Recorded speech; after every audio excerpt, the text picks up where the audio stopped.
আসসালামু আলাইকুম। আমি সৌদি আরব থেকে সালমা আক্তার। ধরে নিন আজকের গল্পটা অনেকের জীবনের সাথে মিল হতে পারে, অনেকের সাথে মিলবে না, তবুও বলতে হয় কারণ যেহেতু আমি মেয়ে মানুষ। ধরেন একটা মেয়ে মানুষ জন্ম নেওয়ার পরে অনেকের এমনও হতে পারে যে মেয়ে মানুষ হয়ে জন্ম নেওয়াটা এটা একটা অভিশাপ হতে পারে, লক্ষ্মী। তো সে লক্ষ্মী বা সে অভিশাপ, এটাকে কি করা যায়? যদি বাবা মেনে না নেয় তাহলে সবচাইতে বেশি কষ্ট। যদি মা মেনে না নিতে পারে তাহলে সেটা অনেক বেশি কষ্ট। আর যদি পরিবারের কেউ কেউ মেনে নিতে না পারে সেটা স্বাভাবিকভাবে ঢাকা যায়, কারণ যেহেতু বাবা মা ঠিক আছে। সেরকমের একটা গল্প আজকে। যেমন ধরেন আমি একটা মেয়ে মানুষ, আমি যে মেয়ে মায়ের গর্ভে আসছি সেটার জন্য কোনোভাবে ধরে নিন বাবাও দায়ী নয়, মা সেও দায়ী নয়, কারণ সম্পূর্ণটাই আল্লাহর হাতে। আল্লাহ দুনিয়াতে পাঠাইছে মেয়ে হিসেবে, তৈরি করছে আল্লাহ। তাহলে সেক্ষেত্রে মা বা বাবা কারোরই দোষ না, কিন্তু জন্ম নেওয়ার পর তাহলে কেন মেয়ের দোষ হবে? জন্ম নিছে সেটা তো মেয়ে নিজের থেকে নিয়ে নেয়। মেয়েটাকেও কিন্তু আল্লাহ তোমার গর্ভে পাঠাইছে বা তোমার মস্তিষ্কে পাঠাইছে, তুমি জন্ম দিছো বা তুমি গর্ভে ধারণ করছো, তোমরা দুনিয়াতে আনছো, জাস্ট আল্লাহ তৈরি করছে। তো যাই হোক, এখন আসেন সে মেয়েটা কতটা অবহেলিত হয়ে বড় হতে হয়, অনেক কষ্ট সহ্য করতে হয়, অনেকের অনেক ধরনের কথা সহ্য করতে হয়, বা অনেকে ভালো চোখে দেখে, বা এগুলো নিয়ে অনেক আলোচনা সমালোচনা ভালো মন্দ সব মিলিয়ে হয়। তো যখন মেয়েটা বড় হয়, হয়তো যখন বিয়ে শাদী দেয় বা কেউ কেউ নিজে পায়ে দাঁড়াতে পারে, গুটি গুটি পা করে লেখাপড়া শিখে যে কোনোভাবে নিজের পায়ে দাঁড়াতে পারে, তাহলে সে ভালো মেয়ে হয়ে যায়। বা যদি ভালো একটা ভাগ্যক্রমে ভালো একটা স্বামী পেয়ে যায়, ভালো একটা হাজব্যান্ড পায়, তাহলে সে খুব ভালো হয়ে যায়, প্রিয় হয়ে যায়, সবার প্রিয় নাতনি, মেয়ে, মা, কারো সন্তান, ভাস্তি, ওরকমটা হয়ে যায়। সেটাও বাবার কেন হয়? তার মানে কি দুনিয়াটা টাকার উপরে চলে, ভালোবাসা না? আসলে আমরা এই বুঝি না, ভালোবাসাটাই সবচেয়ে বড়। টাকা পয়সা ধন সম্পদ আজকে আছে তো কালকে নাই। আজকে আমি সৌদি আরবে আছি, কালকে হয়তো বাংলাদেশে থাকতে পারি। হয়তো আজকে আমি সৌদি আরব থেকে 5 টাকা খরচ করলে, মানে রিয়াল, 5 রিয়াল খরচ করলে সারা দিন খাইয়াও থাকবো। হয়তো বা বাংলাদেশে আপনি 500 টাকা দিয়ে একদিনের খাবার পাবেন না। তো সেটাকে আবার বদল হয়ে যাবে, দেশে গেলে কি আবার সে ভালোবাসাটা ভাগ হয়ে যাবে? কেন আমাদের জীবনটা এমন? কেন অসহায়? আমরা মেয়েরাই কেন তো অসহায়? আজ যদি গরিবের ঘরে জন্ম নেওয়া হয় তাহলে ছোট লোকের বাচ্চা, ফকিন্নির বাচ্চা, এই ছোট লোক, এই ফকিন্নি। আর যদি সাম্রাজ্য পরিবারে জন্ম নেওয়া হয় তাহলে ওয়াও লোক, তাই না? কেন রে ভাই? এটা তো ঠিক না। আর যাই হোক, তা আমি সৌদি আরব থেকে সালমা আক্তার। ভালো লাগলে চ্যানেলটা সাবস্ক্রাইব করে দেবেন। আর সবাই সৌদি আরবের নতুন নতুন ভিডিও দেখতে অবশ্যই সাথে থাকবেন আশা করছি। আর গল্পটা যতটুকু হচ্ছে আলহামদুলিল্লাহ, ভালো লাগলে অবশ্যই কমেন্টে জানাবেন। ফুল ভিডিওটা দেখার অনুরোধ রইল।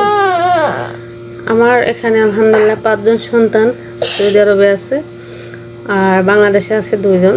তো এই যে 5 জন আমার কাছে থাকে, ওরা ছোট যার জন্য, আর বড়রা দেশে থাকেন।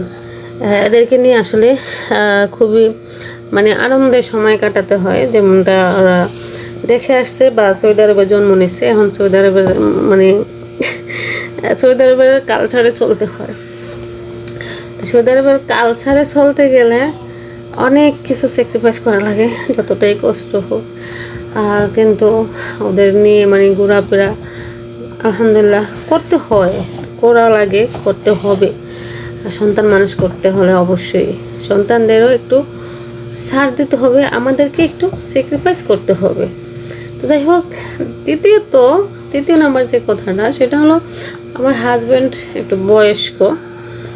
তো অনেকে আমাকে অনেক কিছু বলে বা বলেন, আমার হাজব্যান্ডের বয়সের সাথে আমার সাথে হয়তো বা মিল নেই, তো যার জন্য তো আমি এগুলো অনেক সময় রিপ্লাই করতে পারি না, বা কখনো কখনো করি যখন মানে খুবই মানে সিম্প্যাথি দেখায় অনেকে আছে বা আমার গায়ে লাগে, তখন হয়তো বা রিপ্লাই করতে হয়। তা আমার স্বামীর বয়স কিন্তু ততটা বেশি না, তবে যাক 50-এর ঊর্ধ্বে। তো আমার হয়তো 30-এর ঊর্ধ্বে। তো এদের সাথে করে 20-25-এর পার্থক্য। সেক্ষেত্রে হচ্ছে যে ওনার আসলে সৌদি আরবের লবণযুক্ত পানি বা চাপ, টেনশন, তার মাঝে আবার কিছুদিন আগে উনি হচ্ছে যে অ্যাক্সিডেন্ট করছিল। অ্যাক্সিডেন্ট করার পরে হচ্ছে যে ওনার পেছনের যে মেরুদণ্ডটা ওটা সমস্যা হয়েছে, ফেটে গেছে বা ভেঙে গেছে, যেটা হয়েছে। এই যে দেখেন বসে আছে। আমরা যাইতেছিলাম মক্কার উদ্দেশ্যে। মক্কা শরীফে আলহামদুলিল্লাহ সবাই দোয়া করবেন যেন আমরা আবারও যেতে পারি। এই যে আমার সন্তানরা আছে এখানে, আমার সন্তানরা আসলে খুবই ছোট ছোট। তো যেটা বলতেছিলাম, বাবা মা আসলে দেশে থাকেন, ভাই বোনেরা দেশে থাকেন, মানে সেরকমভাবে আসলে দেখাশোনা বা কাছে থাকতে পারে না। অনেক বছর হয়েছে এই যে সৌদি আরবে আসলাম।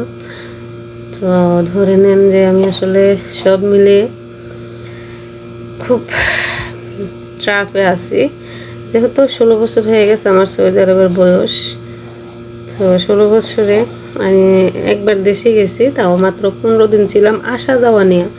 মানে আসতে হচ্ছে আপনার একদিন, আর যাইতে একদিন, 2 দিন বাদ দিয়ে মাঝখানে 15 দিন আমি সঠিকভাবে দেশে ছিলাম। তো সবার কাছে যেহেতু থাকতে পারি না, ননদের বাড়ি, শ্বশুর বাড়ি, মায়ের বাড়ি, বোনের বাড়ি, এভাবে সেভাবে শেষ সময় আমার বাচ্চা ছিল, আসলে ওরে রেখে গেছিলাম, ছোটো মানুষ, যার জন্য আমি আসলে দেশে সময় কাটাতে পারি নাই। তো যাওয়ার জন্য আসলে অনেক চেষ্টা করি, এখনও চেষ্টা করে যাই, কিন্তু হয়তো আল্লাহ পাক তৌফিক দিছেন, বাট সুযোগ দেন নাই, যার জন্য আমার দেশে যাওয়া হয়নি। আর বিশেষ করে আমার ছোট বোন, তাকে আমি যখন মানুষ করেছি 10 থেকে 11 বছর নিজের দায়িত্বে, তো বিয়ে দিয়েছিলাম একজন, সে কিন্তু পুরুষও না ছেলেও না, একজন মানুষের সাথে, তবে সঠিক মানুষও না। তো বিয়ে দেওয়ার পর এখন যেটা হচ্ছে বা হইতেছে ভবিষ্যতে জানি না, মানে অত্যন্ত একজন, হয়তো বলা ঠিক হবে না, মানে প্রতিটা নিঃশ্বাসে মনে করেন যে দোষ, ঠিক আছে,